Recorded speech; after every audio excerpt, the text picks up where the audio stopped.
액션 영화. 극적인 긴장감을 위한 물리적인 움직임과 활동을 강조하는 장르. 쉽게 말해 죽일 듯 서로 치고받는 격투씬.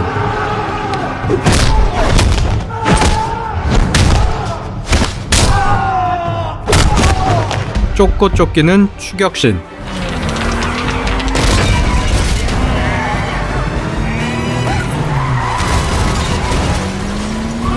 시원하게 쏘고 터트리는 총격 및 폭발씬.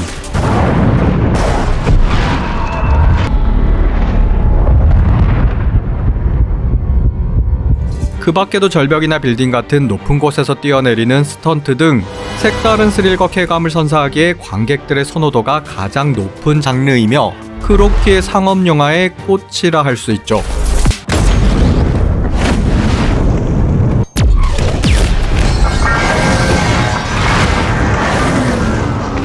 하지만 최근 영화들을 보면 화려한 스타일리즘을 추구한답시고 너무나 급떨어지는 액션 연출들이 수두룩 빽빽, 앞뒤가 맞지 않는 난잡한 컷 편집과 요란한 CG들로 도배된 액션씬들.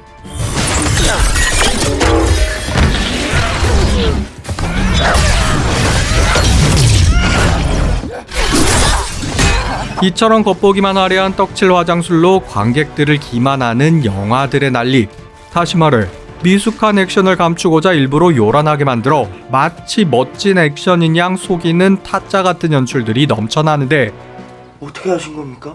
손은 눈보다 빠르다. 그렇다면 정말 좋은 액션이란 무엇인지, 또 그 액션들은 어떻게 발전해 왔는지, 이름하여 혼이 담긴 구라 액션 특집, 그 첫 번째 격투 액션 지금 바로 뽀개보겠습니다. Manners maketh man.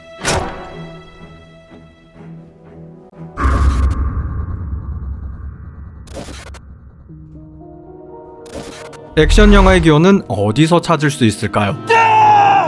흔히 액션 영화의 시작은 1900년대 초 헐리우드 서부극으로 보고 있으며 그 중에서도 최초의 작품은 1903년작 대열차 강도라 할 수 있는데, 이처럼 추격과 강도 장면을 중심으로 한 액션 요소를 영화에 처음으로 도입했죠.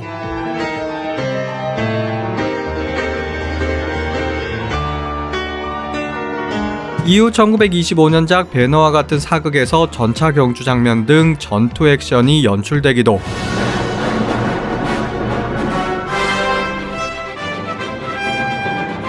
또한 1938년작 로빈 후드의 모험에서처럼 검수를 바탕으로 한 초기 형태의 어드벤처 액션도 등장.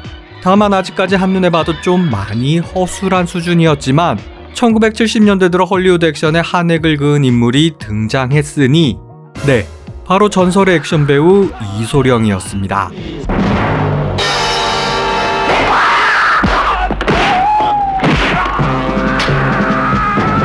(1971년) 당산대영으로 이름을 알린 이소룡은 이후 정무문,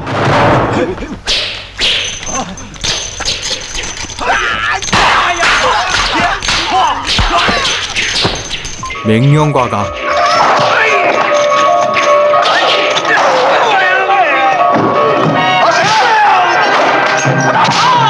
용쟁호투,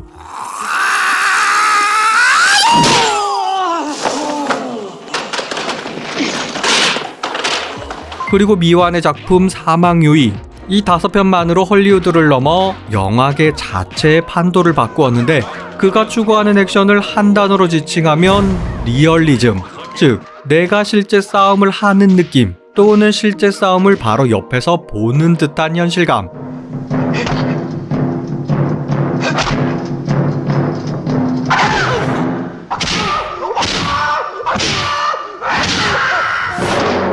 이게 바로 이소룡이 추구하는 실전 액션이었으며, 이를 위해 싸움 장면을 넓게 보여주는 와이드 앵글과 최대한 컷 편집을 사용하지 않는 롱테이크, 역의 1인칭 시점샷과 슬로우 모션 등을 적절히 접목, 역동적인 몸동작을 최대한 날 것 그대로 실감나게 보여주려 노력했죠.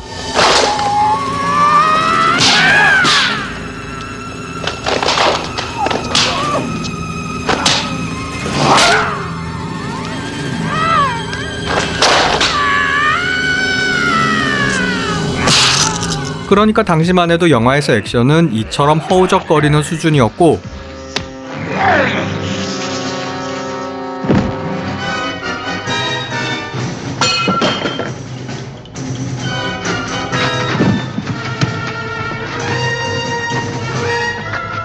따라서 이소룡의 액션은 관객들에게 센세이션 그 자체였습니다. 그리고 이런 이소룡표 리얼 액션은 홍콩에선 취권의 성용,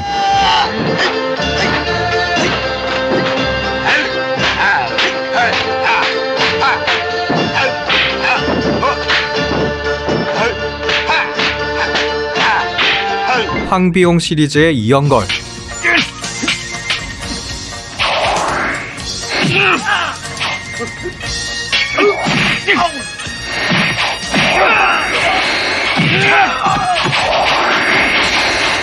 연문 시리즈의 견자단 등으로 이어졌으며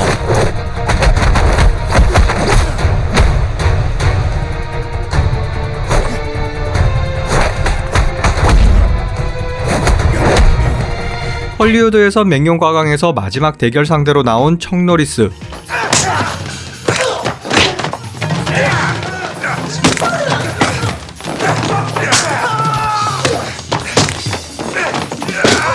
벨기에 출신 무술배우 장클로드 반담,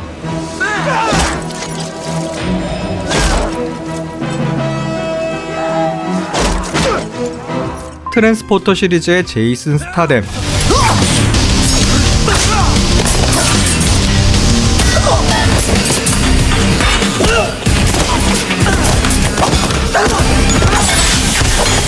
조닉 시리즈의 키아누 리브스 등으로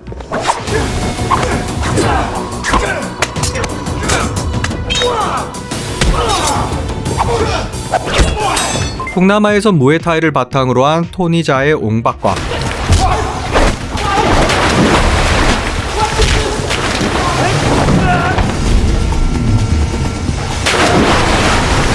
인도네시아 살라트 무술을 기반으로 한 레이드 시리즈 등등 이소룡표 액션의 계보를 잇는 작품들이 현재까지 꾸준히 제작되고 있죠.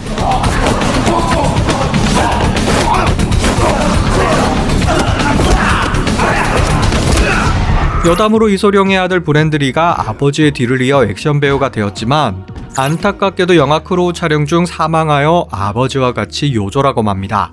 그런데 여기서 이소룡표 실전 액션만이 꼭 정답이라 할 수 있을까요? 또한 이소룡의 액션에는 큰 단점도 존재했죠.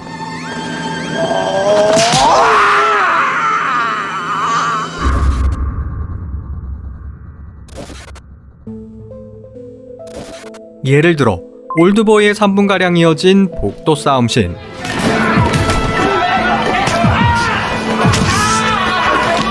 그리고 레버넌트에서 보여준 공가의 사투신,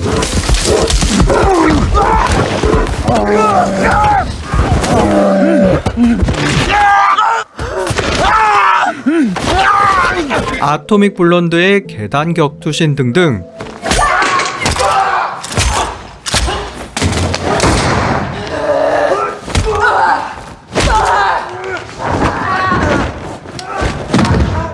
이처럼 흐름을 끊지 않는 롱테이크 액션은 분명 강력한 몰입감을 갖고 있습니다.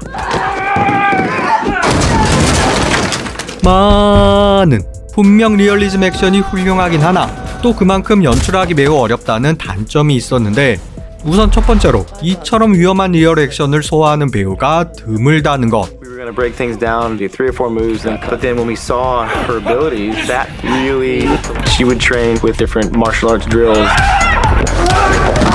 Right from the beginning. 또 그런 배우가 있다 해도 롱테이크로 찍기 위해선 긴 시간 합을 맞추고 수많은 리허설 및 재촬영을 반복해야 한다는 것. 즉, 효율이 많이 떨어진다는 것이죠. 거기다 두 번째로는 자칫 밋밋한 연출로 보여 지루해질 수 있다는 단점도 있는데 예를 들어 크리드에서 권투 경기 장면을 보면 리얼리티를 중점에 두고 롱테이크로 찍은 이 권투 시합씬은 분명 훌륭한 몰입감을 주기는 하나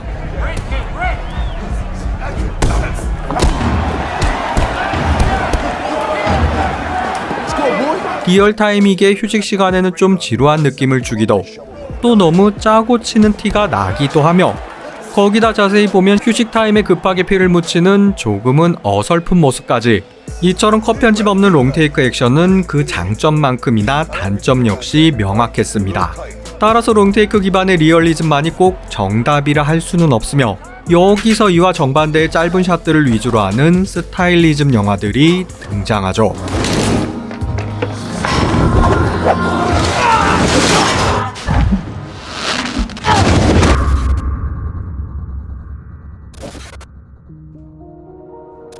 카메라가 한번 돌아가는 동안 찍힌 영상을 보통 샷 또는 컷이라 하며 이는 영상을 구성하는 최소 단위로 예를 들어 주인공을 보여주는 이런 하나의 화면을 샷이라 하고 여기서 다른 상대를 보여주는 화면을 또 다른 샷, 다시 이 둘을 함께 잡은 샷 등등 이처럼 같은 공간 혹은 같은 시간대의 샷과 샷들을 이어붙인 것을 씬이라 하며 그리고 이 씬들을 모아 사건을 구성한 것을 시퀀스, 또 이 시퀀스들을 이어붙여 이야기의 구조, 스트럭처를 만들고 이런 구조들을 잘 배열한 것을 우리는 영화, 필름, 스크린 플레이라 부르는 것이죠.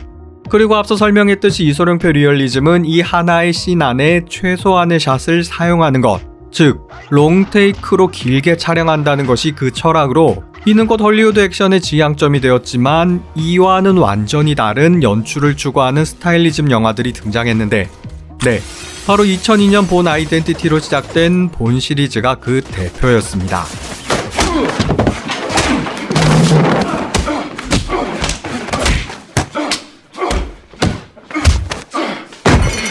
그럼 본 시리즈의 연출은 어떻게 다른 것일까요?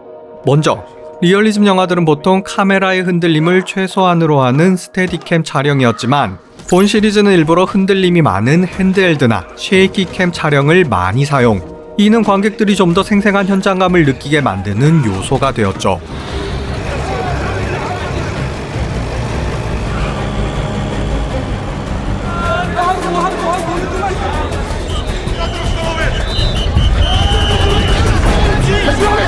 다만 이 같은 핸드헬드나 쉐이키캠은 분명 장점도 많지만 영화 클로버필드에서처럼 너무 과도하면 되려 멀미를 유발할 정도로 어지럽다는 단점도 있었기에 이를 기피하는 영화 팬들도 많았습니다.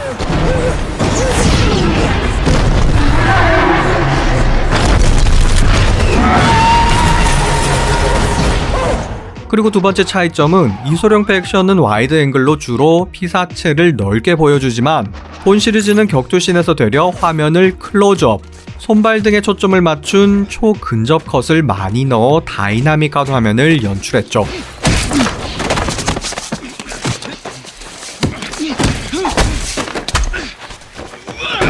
이어지는 세 번째 차이점은 앵글의 변화. 리얼리즘 액션은 시점이나 앵글의 변화를 최대한 주지 않는 것에 비해 본 시리즈는 멀티 앵글 컷으로 위, 아래, 좌우 다양한 시점 변화를 주었으며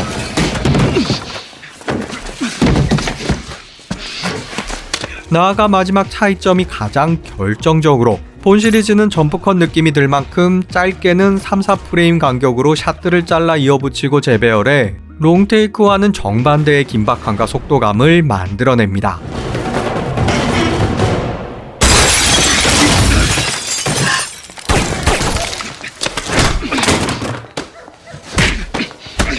또한 총이나 칼뿐만 아니라 책, 볼펜, 촛대, 수건 등 손에 잡히는 모든 사물을 무기로 쓰는 등 기존과 다른 요소로 다양한 재미를 주기 위한 노력도 많았죠.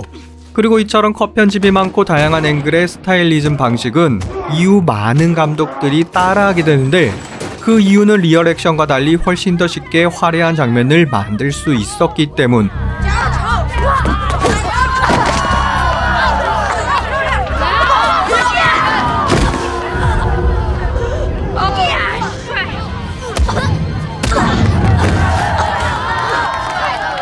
그러니까 배우의 뛰어난 신체 능력에 기대는 예전 방식보다 여러 대의 카메라로 다양한 앵글의 샷을 찍고 이 샷들을 잘 이어붙이는 방식이 훨씬 더 쉬웠기 때문, 즉 일종의 편법이라 할 수 있지만 이 역시 결코 쉽지만은 않은 게 어떤 장면을 어떻게 찍고 어떻게 이어붙이냐는 것은 결국 감독의 능력에 따라 결과값이 달라진다는 것으로, 따라서 본 시리즈를 따라 어줍지 않게 컷 편집을 남발했다 폭망한 영화들 역시나 한둘이 아니었습니다.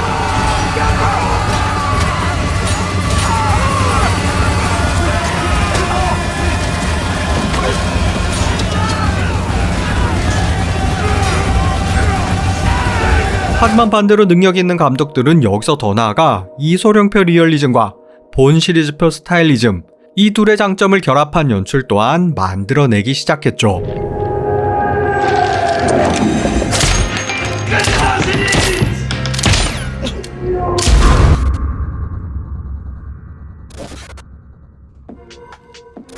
어떻게 하면 하나의 씬을 롱테이크로 찍으면서도 도파민 넘치는 다이나믹한 장면들을 만들어낼 수 있을까?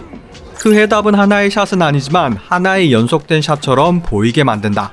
즉, 원 컨티뉴어스 샷에 있었습니다.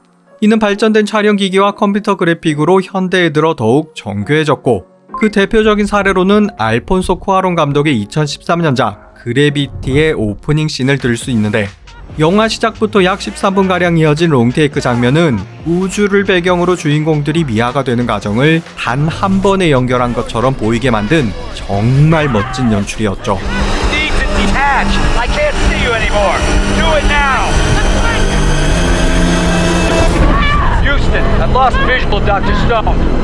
그리고 여기서 더 나아가 알레한드로 곤잘레스 이냐리투 감독의 2014년작 버드맨처럼 영화 전체를 단 16개의 샷으로 구성한 경우도 있고, 심지어는 샘 멘데스 감독의 2019년작 1917은 영화 전체를 단 하나의 샷처럼 연결해 주인공이 느끼는 감상을 그대로 전달, 극찬을 받기도 했습니다.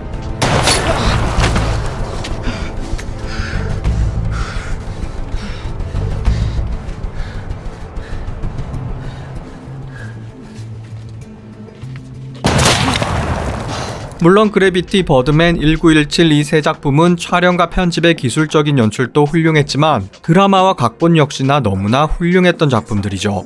그럼 격투 액션 쪽에서 원 컨티뉴어스 샷을 사용한 영화는 어떤 것들이 있을까요? 제 영상을 많이 본 분들은 아마 이 영화를 가장 먼저 떠오르실 텐데, 네, 잭 스나이더 감독의 2007년작 300. 이 영화의 액션씬들은 슬로우 모션과 롱테이크의 완벽한 조합으로 액션의 새로운 지평을 열었다라는 극찬을 받은 작품으로, 이 같은 롱테이크 장면들은 사실 절묘하게 이어붙인 샷들이었습니다.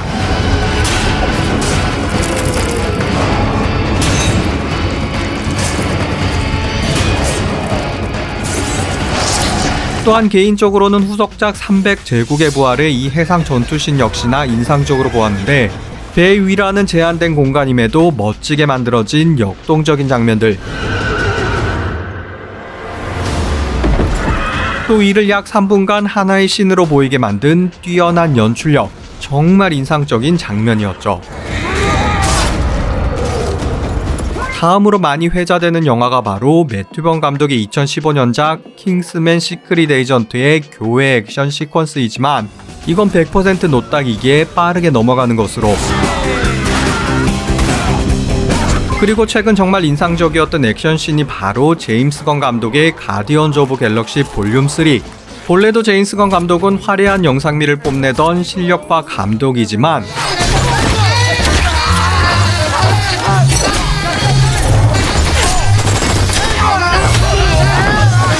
가오갤 3에서의 이 단체 액션씬은 그야말로 압권.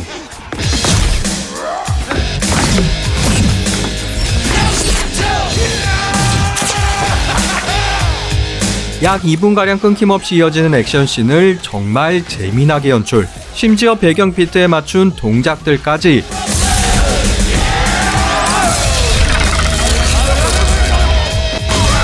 말 그대로 스타일리즘의 장점을 극대화한 미친 연출. 정말 리얼 변태 감독이지만 실력 하나만큼은 최고라 할 수 있었죠.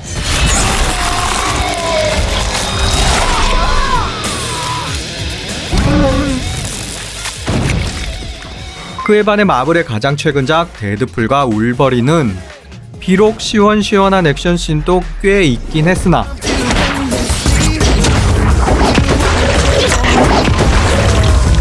타격 장면들을 제대로 보여주지 않고 엉성하게 흘리는 눈속임 연출들,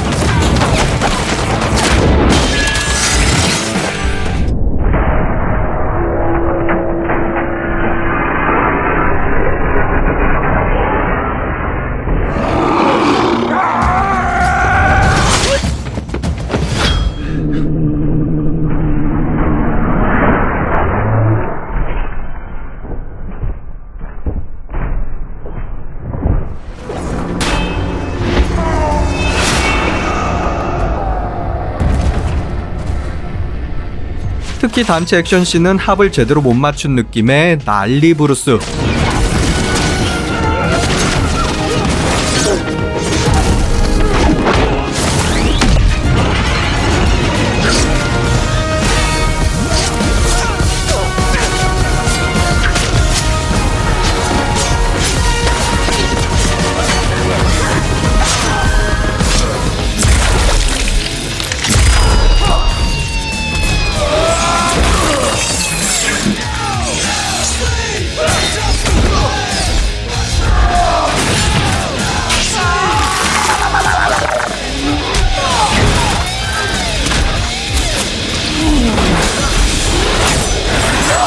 또 이상한 타이밍에 걸리는 슬로우 모션 등등 아쉬운 부분들이 많았는데, 물론 이처럼 날린 컷 편집에 CG로 떡칠한 쓰레기보단 훨씬 볼만하다 할 수 있었지만, 앞선 영화의 액션씬들과 비교해보면, 아니 굳이 다른 명작들이 아니더라도 데드풀 1편의 이 고가도로 씬이나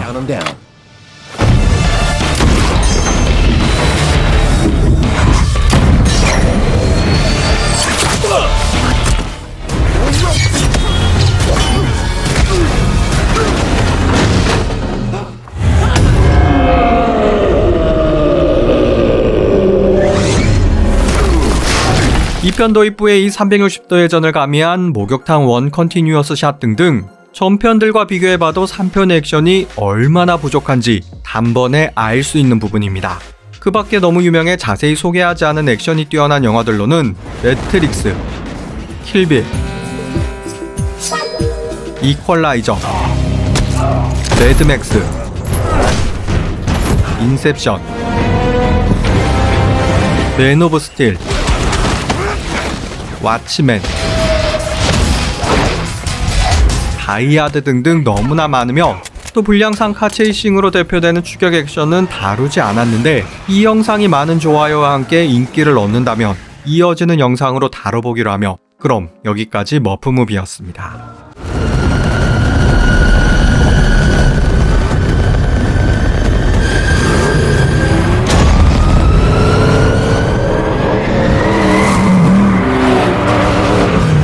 카체이싱.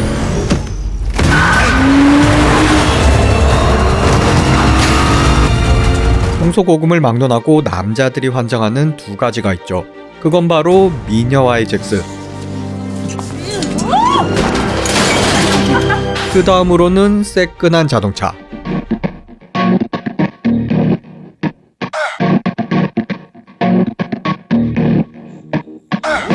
그러니까 신체 건장한 남자라면 마치 포르노처럼 절대 거부할 수 없는 소재가 바로 자동차이며, 따라서 미녀와 카체이싱은 액션 영화에 거의 빠지지 않고 등장하는 마치 감초 같은 소재가 되었습니다.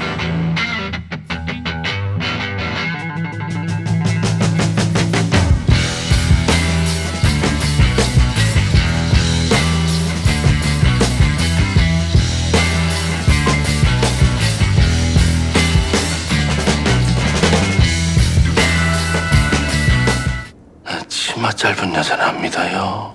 장 사장님, 보자 아니에요? 그렇다면 이러한 카체이싱 액션은 어떻게 발전해 왔는지, 또 유명한 카체이싱 액션에는 어떤 것들이 있는지, 이름하여 혼이 담긴 구라 액션 특집, 그 두 번째 카체이싱 액션, 지금 바로 시작해보기 앞서 지난 일부 격투 액션 업로드 이후 캡틴 아메리카 윈터 솔저는 어디다 팔아먹었냐, 왜 빼먹었냐 하는 의견들이 많았는데, 그 이유는 이번 액션 특집 시리즈 후반부에 알게 되실 테고, 또 우리 영화 중 아저씨가 언급되지 않은 부분도 마찬가지, 그리고 이소룡의 계보를 잇는 배우들 중 스티븐 시걸이 빠졌다는 의견은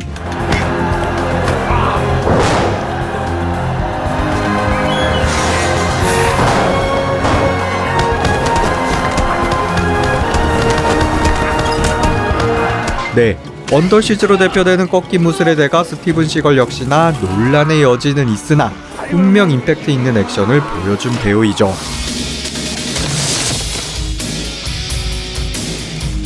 남자한테 참 좋은데, 남자한테 정말 좋은데 어떻게 표현할 방법이 없네. Shut the music up. 그럼 본격적으로 카체이싱 액션을 보게 보겠습니다.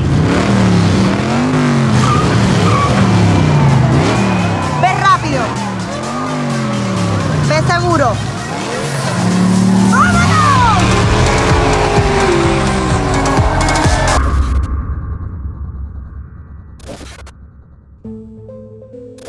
먼저 카체이싱의 기원은 어떤 영화일까요?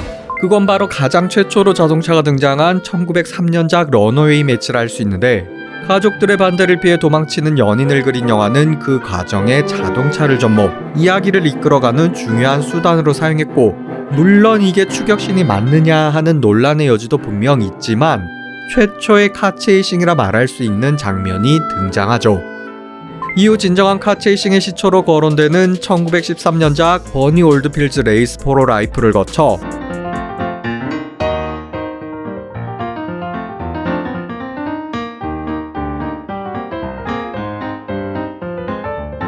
1924년작 셜록 2세에서는 코믹 영화다운 매우 독특한 추격신이 등장하기도,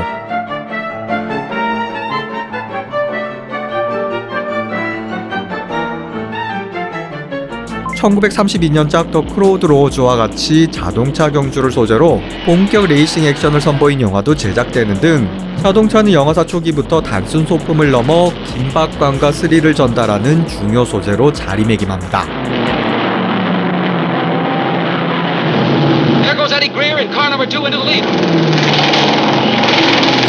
이후 1958년작 썬더로드부터는 범죄 장르와 결합된 자동차 추격신의 초기 형태가 등장하기도, 또한 60년대에는 미녀와 자동차면 빠질 수 없는 대표 영화, 네, 007 시리즈의 첫 번째 작품 숀 코너리 주연의 살인번호가 1962년 개봉. Need a taxi. Why I need a taxi? Careful, my nail farm. 여기서도 미녀와 함께 카체이싱 장면을 선보였죠.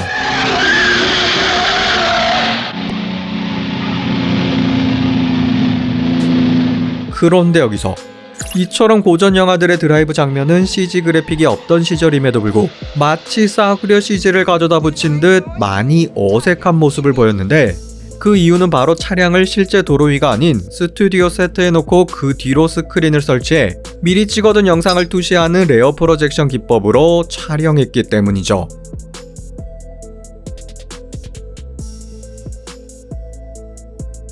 그러니까 일종의 구라였던 셈. 참고로 이 레어 프로젝션 기법은 현재도 많이 쓰고 있는 촬영법으로 비단 자동차 씬뿐만 아니라 다양한 상황에 활용되는 매우 유용한 스킬입니다. By using kind of a modern take on a technique that Stanley Kubrick used. Cloud formation, sunrise, sunsets. We went.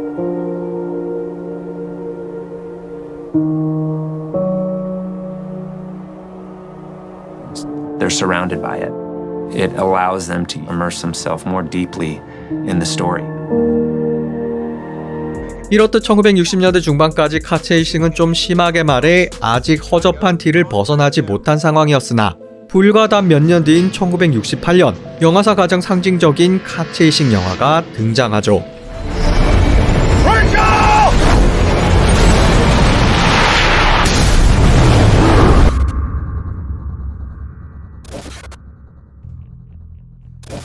스티브 맥킨 주연의 1968년작 블리트. 이 영화는 무려 56년 전에 그것도 엉성한 추격신이 대부분이던 시절 현대 카체이싱 연출 기법, 즉 리얼리즘 카체이싱의 기틀을 완성했다라는 평가를 받습니다.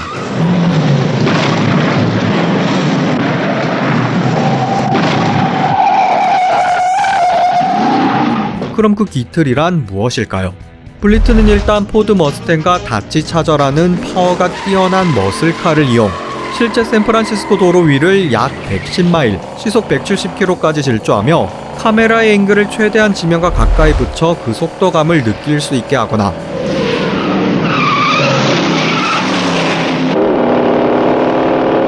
여기에 강렬한 드리프트, 휠스핀 연출 및 근접 촬영,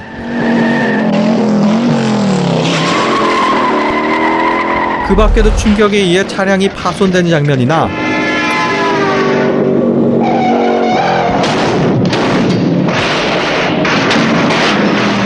차량 간의 접촉 장면,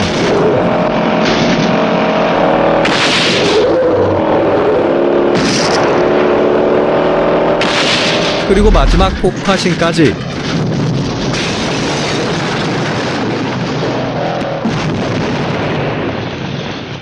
또한 차량 안에서 운전자의 시점으로 카메라의 앵글을 잡는 포인트 오브 뷰샷,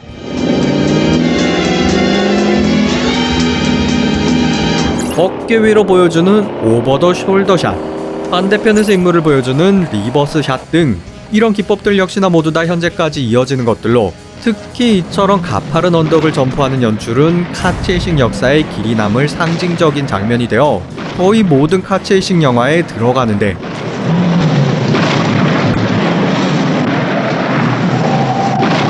이는 같은 샌프란시스코에서 촬영된 2018년작 앤트맨과 와스프만 봐도 알 수 있는 부분.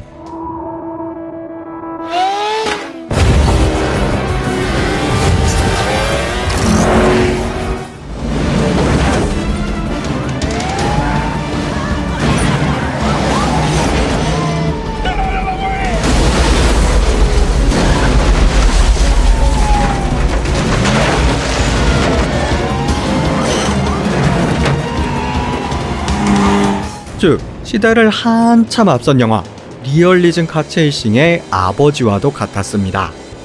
다만 같은 리얼리즘이라도 일부에서 다른 격투 액션에서의 이소룡표 리얼리즘과는 약간의 차이가 있는데, 격투 액션의 리얼리즘은 롱테이크와 카메라 앵글을 최대한 움직이지 않는 스테디캠 방식을 추구했지만, 카체이싱 액션은 도로 위라는 공간 특성상 롱테이크로 찍기엔 한계가 많았고,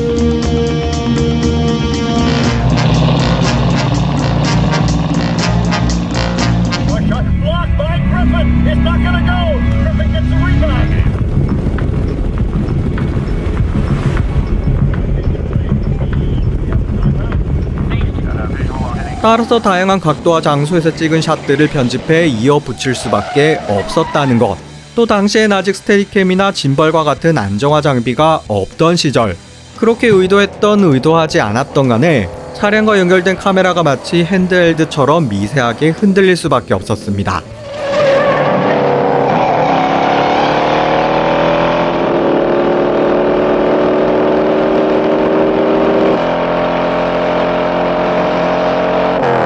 그러니까 최대한 도로 위의 상황을 생생하게 전달하려는 기본 의도는 리얼리즘. 하지만 촬영과 편집 방식은 어쩔 수 없이 스타일리즘이 되었다는 것이죠. 그럼 이 같은 블리트의 카체이싱은 이후 어떻게 발전했을까요?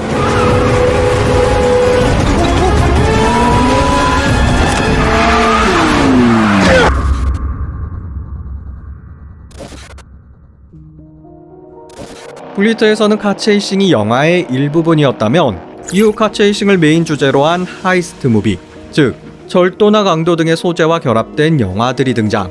그 대표적인 작품이 바로 1974년작 60 세컨즈로 수백 대의 차량을 동원해 무려 40분간의 대규모 카체이싱을 선보인 영화는 엄청난 쾌감을 선사했고,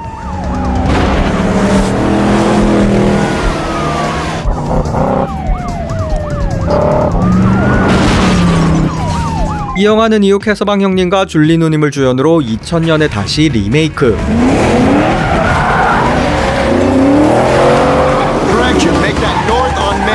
마찬가지로 완성도 높은 카체이싱과 수많은 멋진 차량들로 눈호강하는 영화가 되었습니다.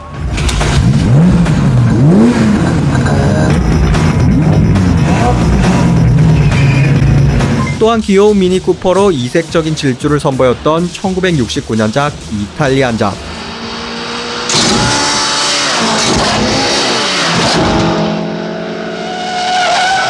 이 작품 역시나 2003년 리메이크되어 다시 한번 큰 사랑을 받았으며,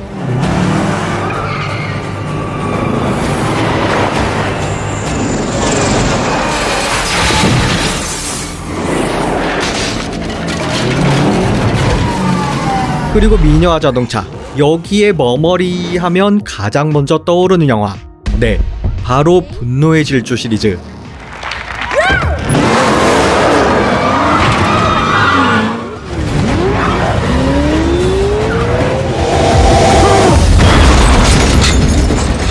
(2001년부터) 시작해 외전과 애니 포함 현재까지 총 12편이 제작된 명실상부 카체이싱의 대표격 영화라 할 수 있습니다.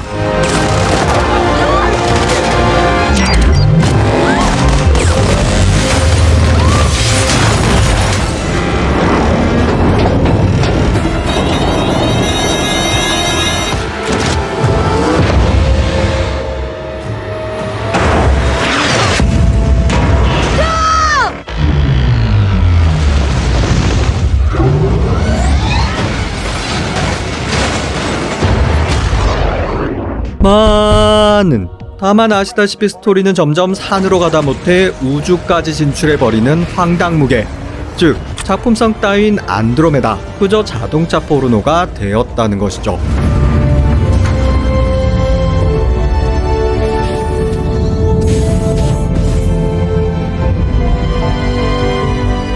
나아가 음악가 카체이싱의 완벽한 조화를 이룬 2017년작 베이비 드라이버.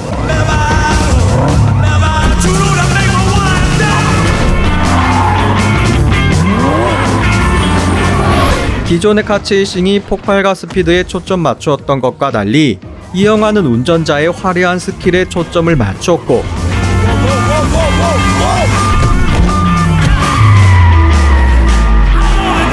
또 이를 신나는 비트의 음악과 연계, 눈호강뿐만 아니라 귀호강까지 시켜준 매우 스타일리시한 영화였습니다.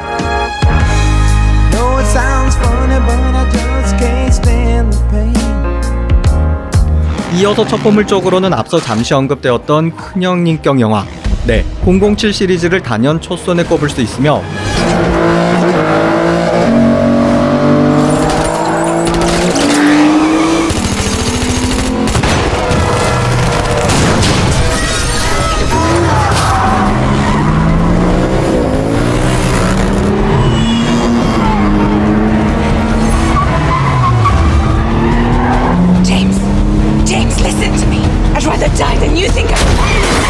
또 여기서는 본드카에 설치된 특수 기능들이 차별화 요소,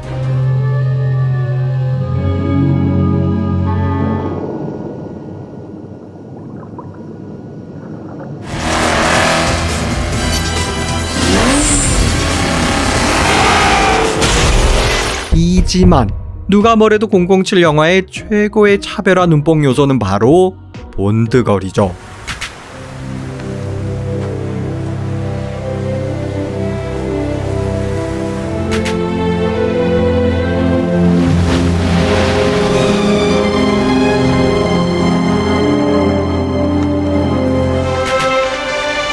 You know what I'd like?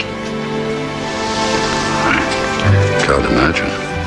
A moonlight swim. Not a woman you've loved.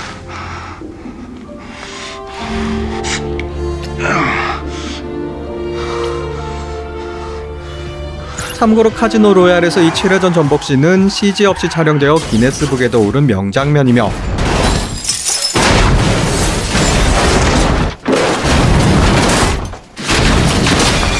또한 이색적인 카체이싱으로는 골든아이에서의 이 탱크 질주 장면을 꼽을 수 있죠.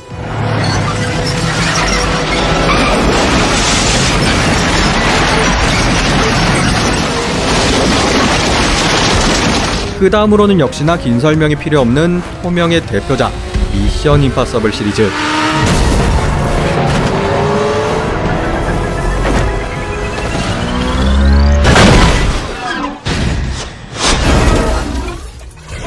매 편마다 지를 수밖에 없는 카체이싱이 등장하는데 그 중에서도 2018년작 폴아웃의 추격신이 가장 인상적.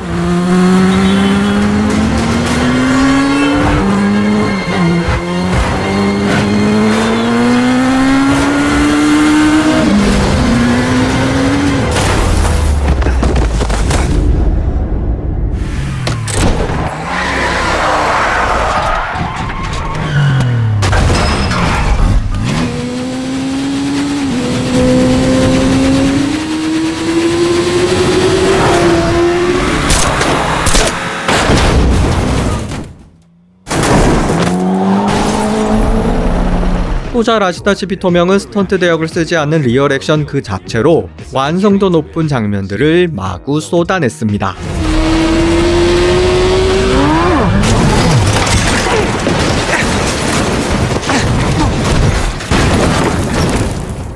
나아가 일부에서 자세히 다룬 본 시리즈.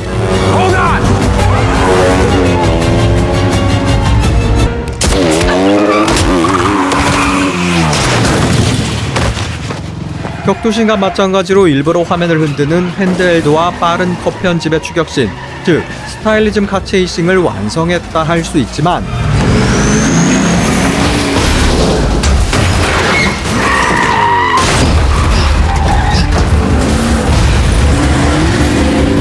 다만 여기서 가장 인상적인 카체이싱을 꼽자면 상대적으로 카메라의 흔들림이 적었던 1편의 파리 추격신이죠.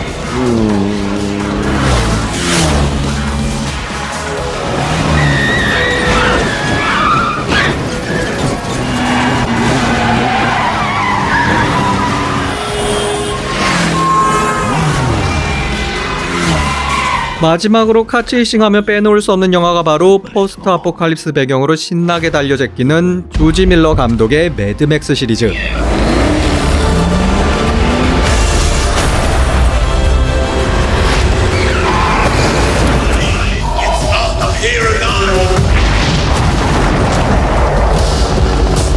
이 시리즈 또한 1979년부터 시작된 장수 영화로 1982년 매드맥스 2에서도 인상적인 장면들을 많이 선보였지만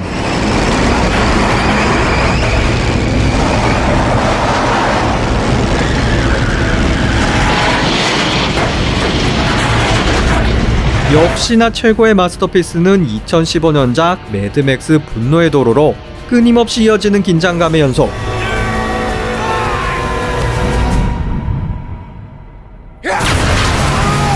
폭발하는 아드레날린 파티.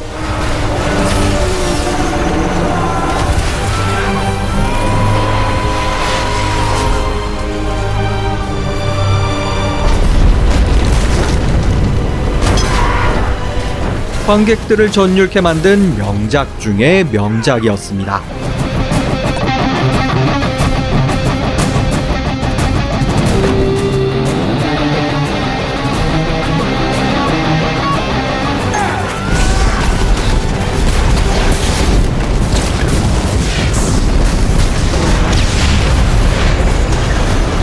그런데 여기서 앞서 카체이싱에서 롱테이크는 매우 어렵다 설명했지만 이런 한계에 도전하는 감독들도 등장.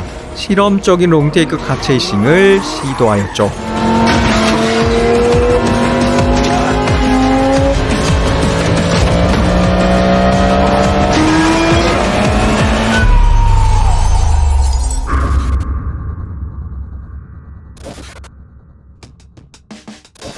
어떻게 하면 카체이싱을 롱테이크로 찍으면서도 지루하지 않고 다이나믹하게 연출할 수 있을까 하는 고민들. 가장 먼저 데이비드 리치 감독의 아토믹 블론드에서 이 장면을 보면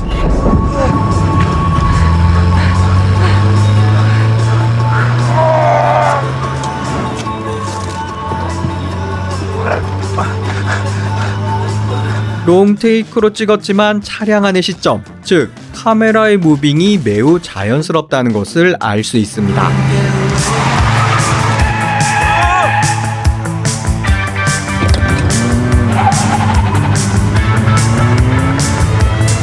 그리고 알폰소 쿠아론 감독의 칠드런 오브 맨을 보아도 마치 차량 내부에 탄 사람이 시선을 이리저리 옮기듯 자연스러운 무빙이 이루어지는데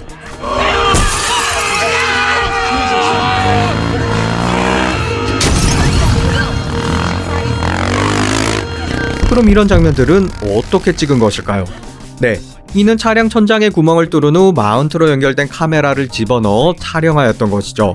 Put the camera anywhere inside of this moving vehicle. 하지만 이 같은 방식으로도 어쩔 수 없이 차량 외부의 장면을 보여주기 위해서나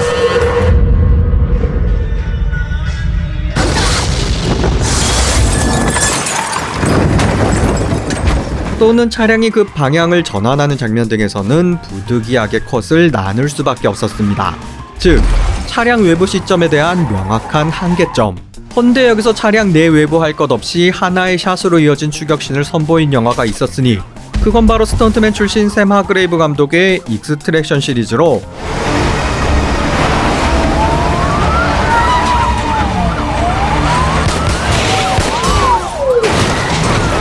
특히 2편에서 선보인 이 장면, 약 4분간 이어진 카체이싱을 단 하나의 샷으로 표현하면서도 카메라 앵글이 차량 내부는 물론 이렇듯 외부로도 자유롭게 이동하는데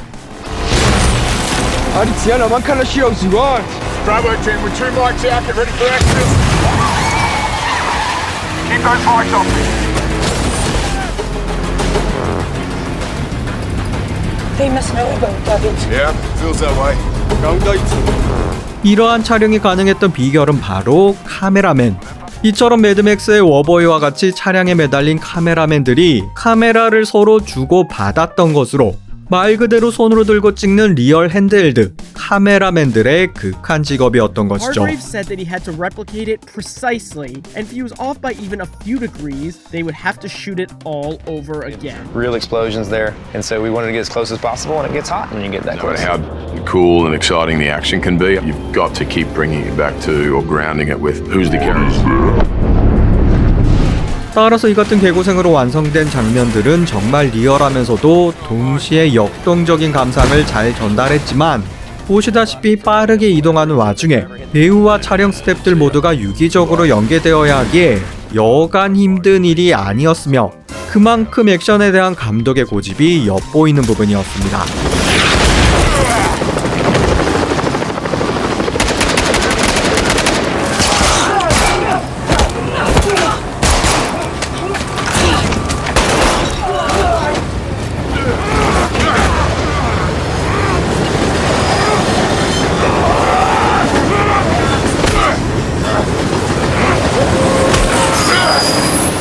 그 밖에 미처다 소개하지 못한 작품들로는 스티븐 스필버그 감독의 데뷔작 1972년 듀얼,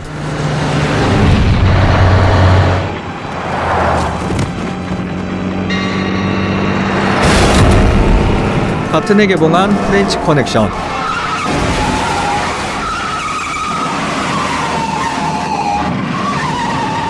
(1998년) 로닌,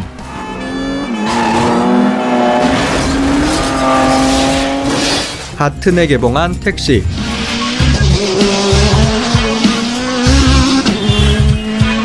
(2002년) 트랜스포터,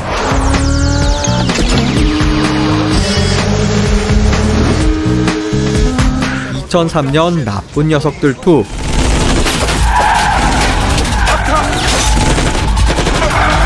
2008년 데스레이스,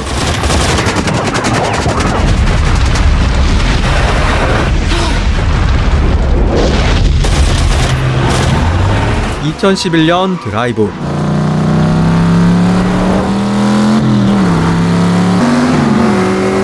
2019년 포드 V 페라리,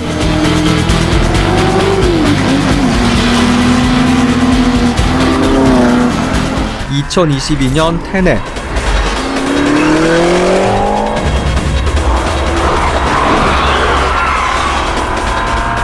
히어로물 중에서는 2008년작 다크나이트,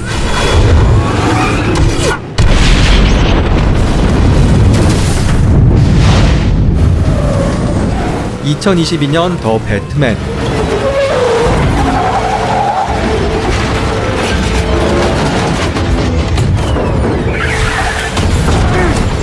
2018년 블랙팬서 등등 인상적인 추격신을 보여준 영화들이 참 많았습니다.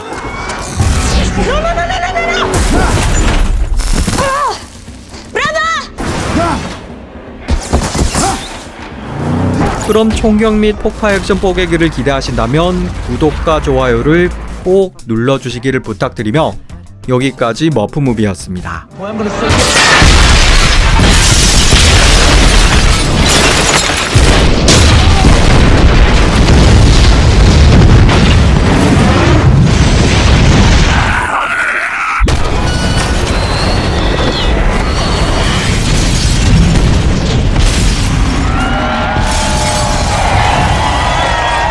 격투는 액션의 꽃.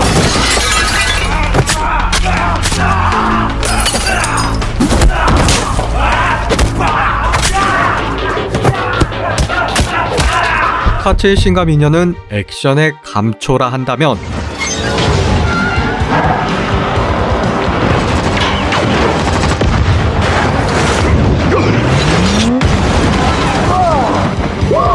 폭파시는 그야말로 액션의 정점, 액션의 뽕이라 할 수 있고 따라서 긴장감이 고조되는 클라이막스에서 가장 중요시되는 연출이 바로 폭파신이죠.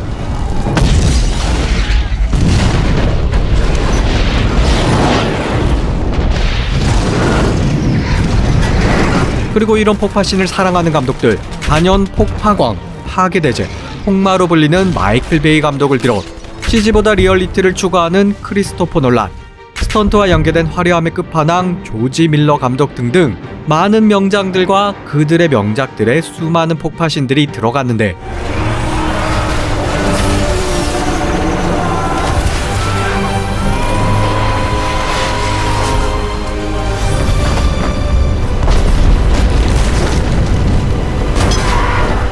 그렇다면 머프무비가 준비한 액션 특집 3부 남자들의 합법적 포르노 폭파 액션 지금 바로 뽀개보겠습니다.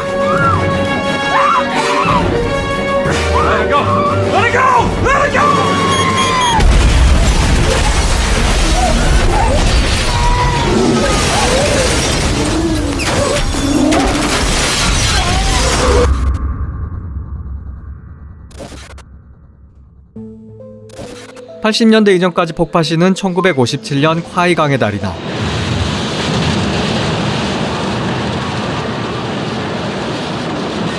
1965년 007 썬더볼 작전,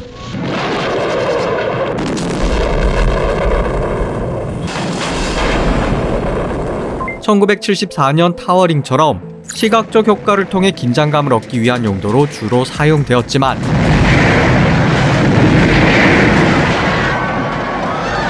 존 맥티어넌 감독의 1988년 다이하드는 단순 시각 효과를 넘어 주인공 존 맥클레인이 위기를 돌파하기 위한 수단으로서 폭발을 사용, 즉 캐릭터의 내러티브와 결합되어 폭발 이후 용기를 얻거나 또는 고립되었다는 위기와 공포 상황을 강조했고,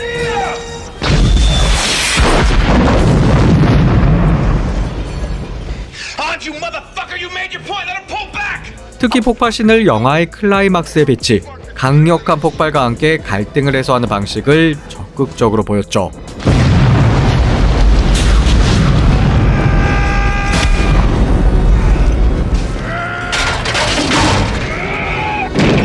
나아가 다이하드는 기존에 강하기만 한 주인공과 달리 부드러운 인상에 약간은 나사 하나 빠진 듯한 언더독 주인공을 도입. 그러면서도 반대로 빌런은 더 냉철하면서도 지적이고 카리스마 있는 설정을 넣었고, 이처럼 친근한 주인공, 한정된 공간, 폭발 위기, 여기에 주인공의 서사와 감정을 녹여 헐리우드식 폭파 미학을 정립. 이후 액션 영화의 공식이자 트렌드가 되었으며, 따라서 언더 시즌은 전함위의 다이하드,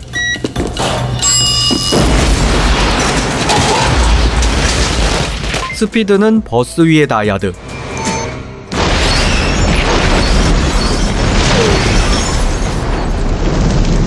에어포스 1은 비행기 위의 다이하드,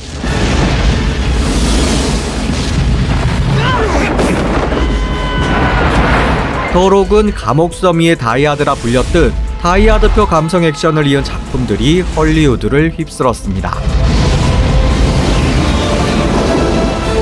그리고 매티어넌 감독 외에도 SF 액션과 멋진 폭파 장면을 선보인 제임스 카메론 감독의 대표작 터미네이터 2 심판의 날,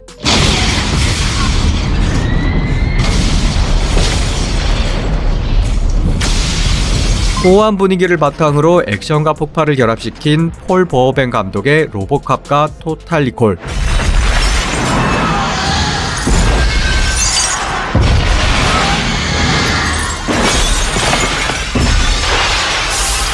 느와르 감성의 스타일리시한 충격 및 폭파신을 보인 오우상 감독의 영웅 본색과 첩혈상웅,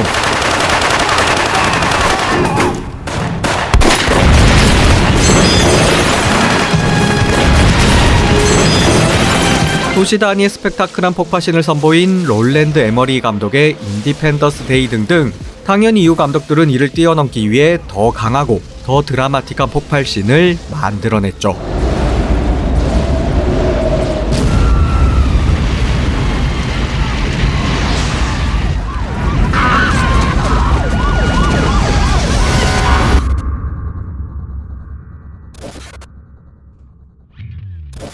(2000년대) 폭파신을 선도하는 감독은 단연 폭파 대제 마이클 베이. 1995년 나쁜 녀석들을 시작으로 세대를 초월한 명작이라 평가받는 1996년 더록, 소행성 하나를 통째로 날려버리는 1998년 아마겟돈 등 이미 시작부터 빵빵 터트리는데 일가견을 보였죠.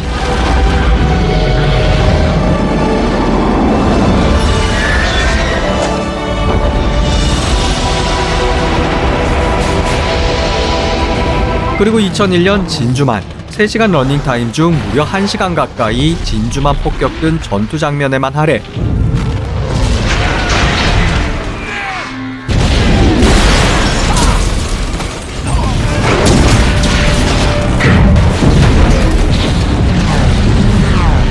이때부터 엉성한 스토리를 스펙타클한 영상미로 커버한다는 평가를 받았으며 그리고 2005년 아일랜드 이후 지금 봐도 감탄이 절로 나오는 전설의 메카닉 명작 2007년부터 시작된 트랜스포머 시리즈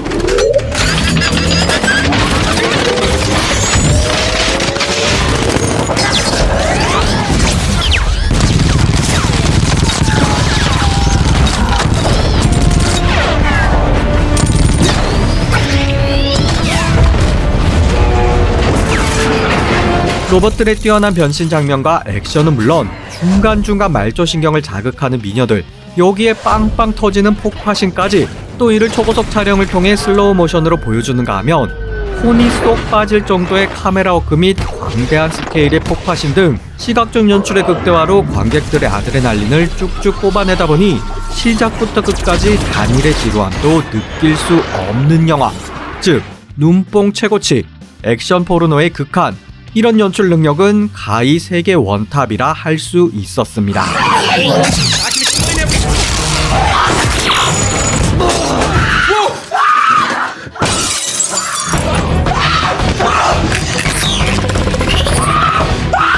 많은 물론 볼 때는 좋으나 막상 보고 나면 기억에 남는 게 없는 영화들이었고 또 트랜스포머 시리즈를 보면 알 수 있듯 갈수록 스토리가 산으로 가다 못해 안드로메다로 날아가 버리는데 이런 시각 중시 특성으로 인해 호불호가 극명하게 갈리는 감독이었지만 크리스토퍼 놀란 감독 또한 마이클 베이 영화 팬이며 액션을 많이 참고했다 할 만큼 시각적 연출 면에서는 몇 차원 높은 광기 수준의 폭파신을 보여주었는데 이런 광기는 방향은 좀 다르긴 하나 놀란 감독 역시나 만만치 않았죠.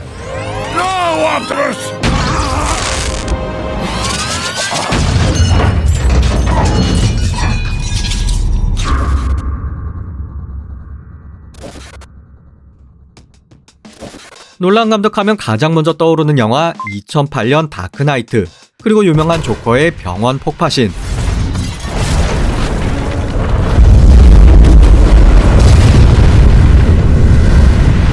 이처럼 놀란 감독도 CG 없는 시원시원한 폭파 장면을 선호했지만 여기서 그는 1차원적인 연출에만 머물지 않고 보다 더 세밀하게 발전시켰는데 2010년 인셉션에서의 이 카페거리 폭파신이 바로 그것으로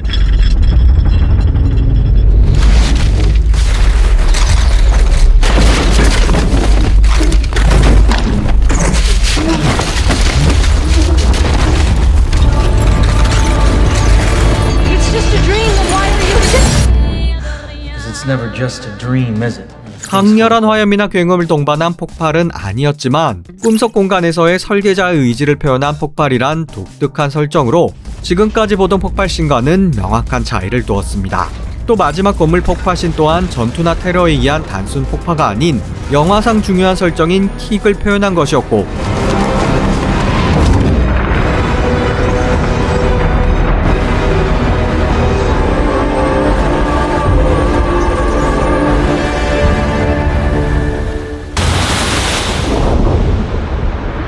나아가 2020년 테넷에서는 리버스 익스플로전, 건물이 역행 폭발하는 장면까지 연출.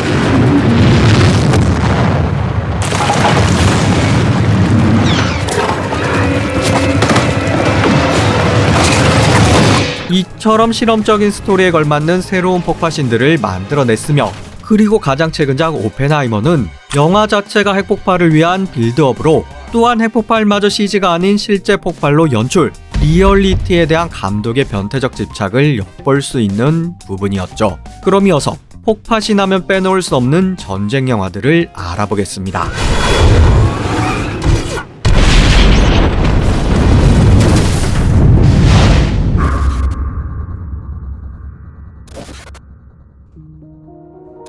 전쟁 장르 하면 가장 많이 회자되는 영화, 네, 바로 1998년 스티븐 스필버그 감독의 라이언 일병구하기.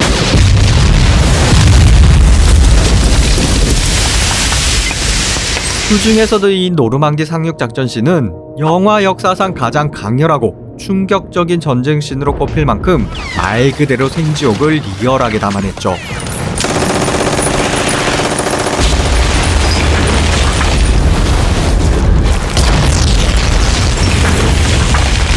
그리고 2000년 개봉한 샘 멘데스 감독의 1917.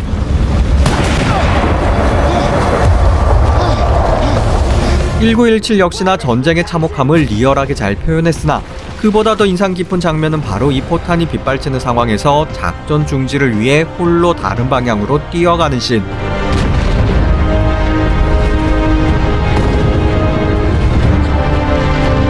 그러니까 참혹한 상황에 대비되는 휴머니즘을 너무나 아름답게 표현한 명장면이었습니다.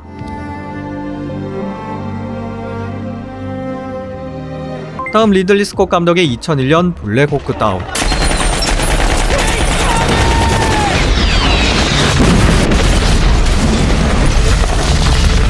이 영화는 단순 시각적 스펙타클을 넘어 전쟁 상황에서의 혼돈과 실체를 표현하는 데 중점을 두었고, 이를 갑작스러운 폭발가였고 병사들이 겪는 충격과 공포의 무게를 생생하게 전달한 명작이었고,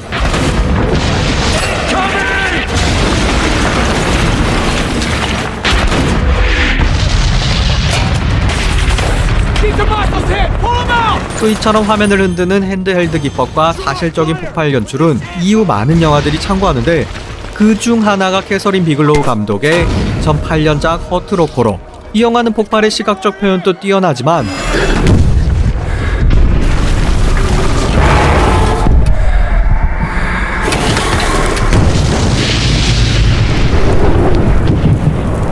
그보다 더 흥미로운 점은 폭탄 해체라는 특수임무 소재로 언제 터질지 모른다는 긴장감을 선사, 극강의 몰입감을 형성했다는 것이며,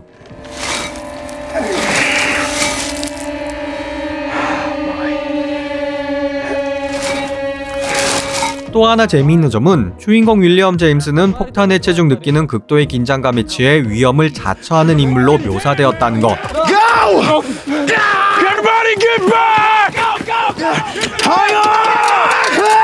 그러니까 용감한 군인의 영웅서사가 아닌 전투의 격렬함에 중독되어 망가진 한 인간을 그렸다는 것이죠.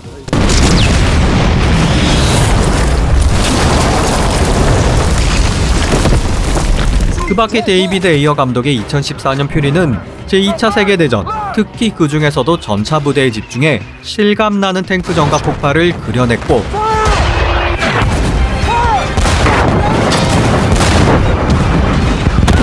(2022년) 넷플릭스 작품 서부전선 이상없다는 제1차 세계대전에서 참호전의 실상을 리얼하면서도 매우 아름다운 영상미로 담아냈는데,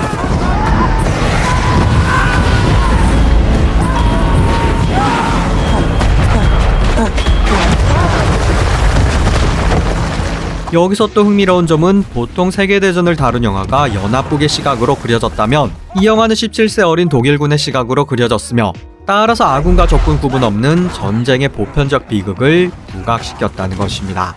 그 밖에도 릭 베송 감독의 1995년 레옹의 마지막 건물 폭파신,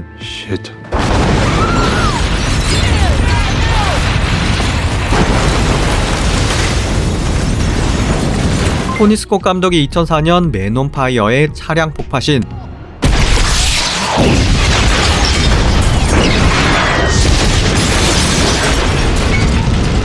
또 명장면이 많은 미션 임파서블 중에서도 2011년작 고스트 프로토콜의 크렘린궁 폭파신,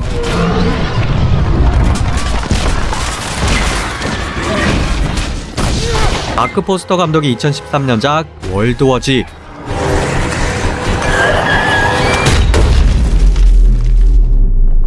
그리고 007 시리즈 중에서도 앞서 언급한 샘 멘데스 감독의 2012년작 스카이폴과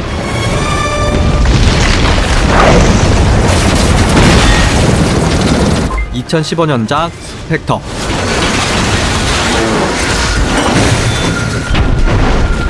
마지막으로 피터버그 감독의 2016년작 디버터 호라이즌의 석유시 추선 폭파 장면까지 소개하며, 그럼 여기까지 머프무비였습니다.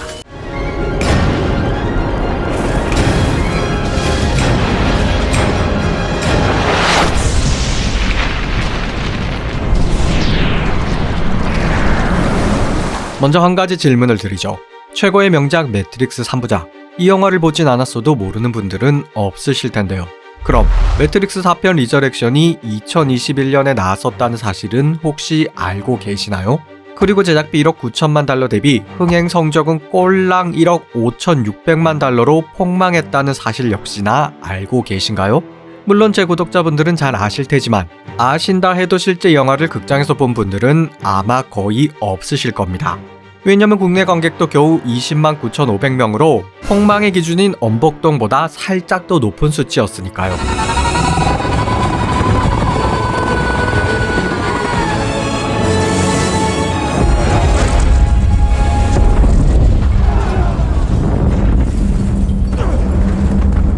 그럼 질문 하나 더. 우리 영화 중 최고의 액션 영화로 손꼽히는 아저씨. 2010년 개봉 628만 관객을 기록했고 또 케이블 등 TV에서도 지속적으로 방영되고 있는 알만한 사람들은 다 아는 액션 수작이죠.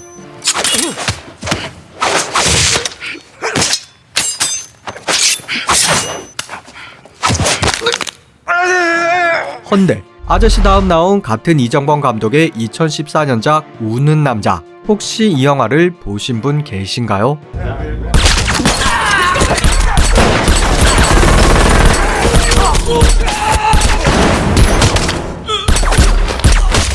이름조차 생소한 이 영화는 영화 팬이 대부분인 제 채널 내 설문에서도 약 20% 비율만이 보았을 뿐이며 심지어 응답자의 49%는 이름조차 들어보지 못했다 할 만큼의 득보잡 영화. 그렇게 국내 관객 성적도 60만 3천 명. 아저씨의 후속작이지만 흥행 성적은 약 10분의 1 수준으로 폭망했죠. 중문과 네 알바비 난리다. 그럼 같은 감독이 만든 영화인데 왜 아저씨는 성공하고 반대로 왜 우는 남자는 실패했을까요? 이를 알아보기 위한 액션 특집 마지막 4부, 액션 영화의 핵심, 지금 바로 뽀개보겠습니다.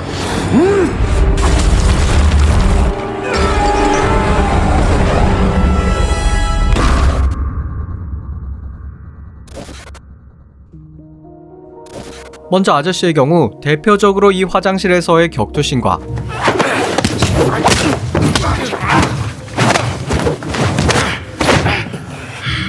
그리고 이 마지막 클라이막스의 격투신 등 이런 장면들처럼 주로 손과 칼을 쓰는 근거리 위주의 뛰어난 액션을 선보이며 호평받았죠.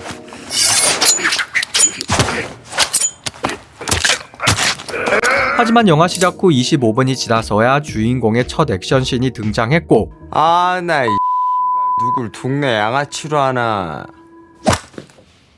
또 그 모습은 직접적으로 보여주기보다 간접적인 형태로 연출하는 등 따지고 보면 액션 비중이 높은 영화는 아니었으며 또 폭파신과 충격신이 있긴 했지만 결코 블록버스터급은 아니었습니다.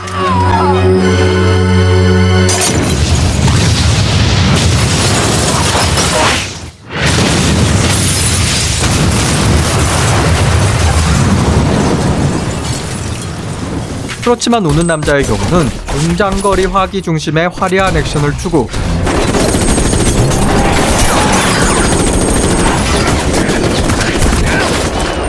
또 장면을 길게 가져가는 롱테이크와 중간중간 헐리우드식 슬로우 모션까지 삽입. 즉 아저씨보다 더 화려하고 보다 더 화끈한 스타일의 액션을 선보였고, 따라서 액션만 놓고 본다면 결은 좀 다르지만 결코 아저씨에 밀리지 않는, 아니 보기에 따라 더 괜찮고 스케일이 큰 액션을 뽑아냈죠.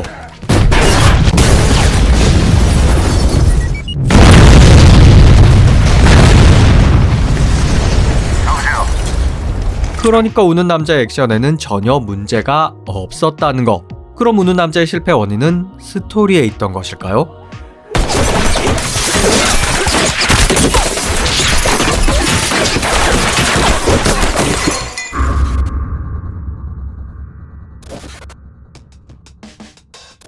아저씨의 우는 남자는 탑급 배우 캐스팅부터 주제, 줄거리, 주요 설정 등 시놉시스가 매우 비슷하며 특히 스토리의 흐름은 거의 일치한다 할 수 있는데, 먼저 아저씨는 트라우마를 가진 전직 특수요원이 우연히 이웃에 사는 어린 소녀의 사건에 휘말리게 되고, 이를 통해 그동안 닫고 있던 마음의 문을 열고 결국 소녀를 구해낸다는 이야기였습니다.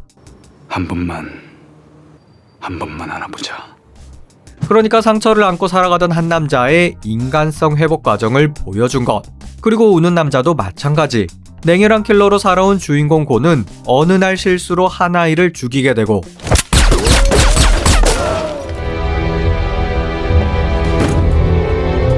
또 그 아이의 엄마 모경까지 죽이라는 의뢰를 받지만 죄책감과 연민을 느껴 결국 조직을 배신.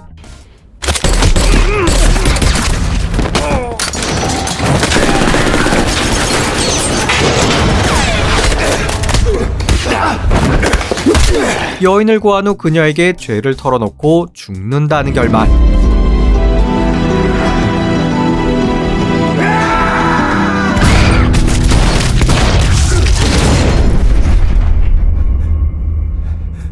즉, 이 역시나 트라우마를 가진 남자의 인간성 회복 스토리로 크게 보면 우는 남자는 아저씨 2라 해도 무방했고, 나아가 원빈과 비교해 장동건의 네임밸류나 연기가 크게 떨어졌던 것도 아니며 여주인 김민희의 연기도 딱히 나쁘지 않았으며 심지어 또다시 빌런으로 나온 김희원 역시나 비슷한 역할을 맡아 열연했죠.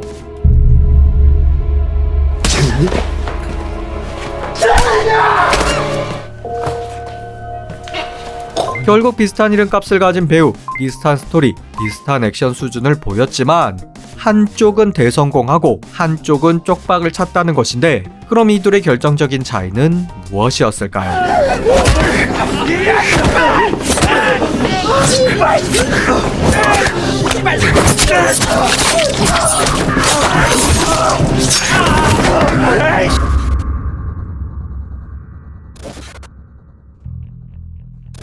아저씨와 우는 남자 둘의 결정적 차이, 그건 바로 감정선에 대한 디테일 차이였습니다. 단순하게 말해 스토리의 치밀함이 달랐다는 것으로, 그러니까 왜 아저씨는 아무것도 아닌 소녀를 목숨 바쳐 구했는가?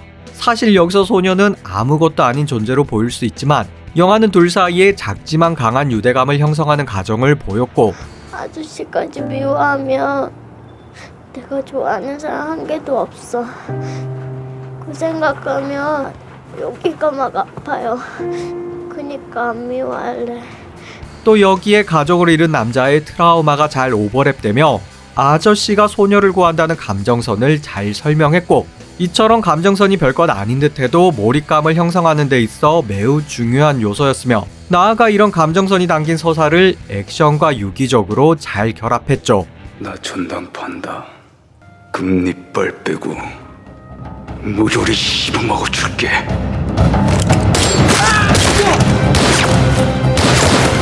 헌데 우는 남자의 경우 소녀를 실수로 죽인 뒤 죄책감을 느끼는 것까진 이해되나, 그렇다 해서 왜 모경을 목숨 바쳐 구해야 했나, 이 부분에 대한 자연스러움이 많이 부족했고,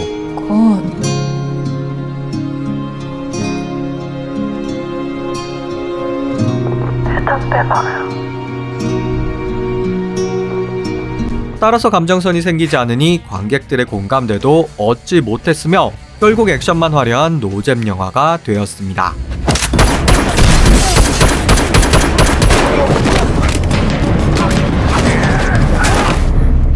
다시 말해, 주인공의 행동에 대한 충분한 감정선 묘사와 그로 인한 공감대가 중요하다는 것으로, 이는 다른 액션 영화들도 마찬가지. 왜 존윅은 고작 강아지 한 마리 때문에 목숨을 걸고 복수에 나섰나?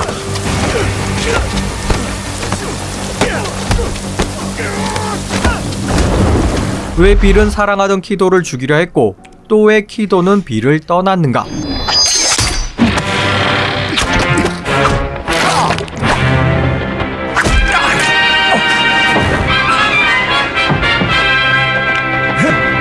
왜 미친 맥스놈은 퓨리오사와 죽일 듯 싸우다 힘을 합쳐 이모탄에게 대항했는가?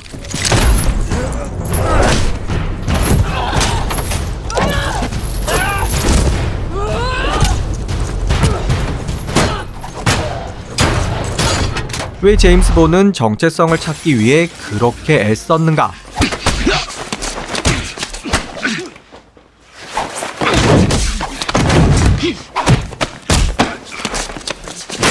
왜 네오는 파란 약이 아닌 빨간 약을 먹었는가? 혹자는 액션 장르는 스토리보다 비주얼로 보는 것이다. 시원하게 때리고 부수고 터트리면 그게 전부다 라는 말들을 하고, 또 물론 그 말이 틀렸다 할 순 없지만 크게 흥행한 액션 영화, 지금 또 회자되는 명작 액션들을 보면 스토리는 단순하다 해도 결코 허술하지 않으며 오히려 단순함 속에 치밀함이 녹아있고 이를 액션과 연결지어 잘 풀어낸 경우가 대부분입니다.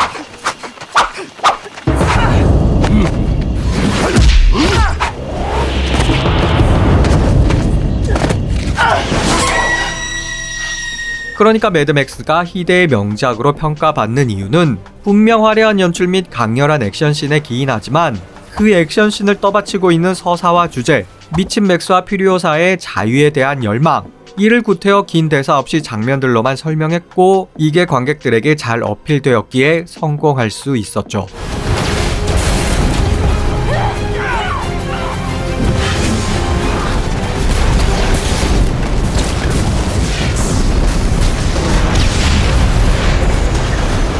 그러니까 결국 영화란 스토리가 핵심이며 이는 액션 영화라에서 다르지 않다는 뜻이기도 합니다. 헌데 요즘은 이런 치밀함을 가진 멋진 액션 영화가 정말 보기 드문 상황. 심지어 믿고 보던 토명의 미션 임파서블마저 똥망 시나리오로 인해 흥행에 참패했고 따라서 마지막 파이널 레코닝 역시나 기대가 되면서도 우려가 앞섰는데 부디 잘 나오기를 바라며 그럼 액션 뽀개기 4부작을 마치겠습니다. 여기까지 머프무비였습니다. 틀렸어. 넌 지금 그 애들한테 사과를 했어야 해. 난 오늘만 산다.